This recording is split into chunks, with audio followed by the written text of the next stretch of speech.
உலகிலேயே எங்கும் காணாத நம் பாட்டன் ராஜேந்திரன் சோழன் அவர்களுக்கு வெண்கல சிலையை அமைத்திருக்கிறது ஜெயங்கொண்டம் பக்கத்தில் இருக்கிற கோகிலாம்பாள் நிறுவனம், ஒரு தனியார் நிறுவனம்.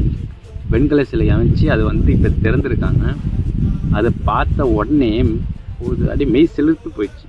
ஒரு தனியார் நிறுவனம் அது இந்த அளவுக்கு ஒரு சிலையை அமைச்சு நம் ராஜேந்திர சோழனுக்கு மட்டுமல்ல, உலகத்தமிழர்கள் அனைவருக்கும் பெருமை சேர்க்கும் விதத்தில் இந்த சிலையை அமைச்சிருக்காங்க. இதை பார்த்த உடனே வேறு லெவலில் இருந்துச்சு. அப்படியே ராஜராஜ சோழன் அந்த கம்பீரம், அந்த வாள்,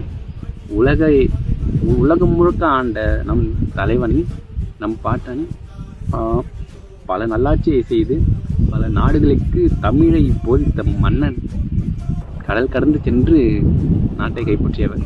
ஏற்பட்ட தலைவனுக்கு வெண்கல சிலை அமைச்சிருக்காங்க கோகிலாம்பாள் நிறுவனம் ஸ்கூல். ரொம்ப தேங்க்ஸுங்க. ரொம்ப பெருமையாக இருக்குது. உலக தமிழர்கள் இல்லை, எங்கும் வாழும் தமிழர்கள் அனைவருக்கும் ரொம்ப பெருமையாக இருக்கும் இந்த ஒரு விஷயன்றது. Thank you so much.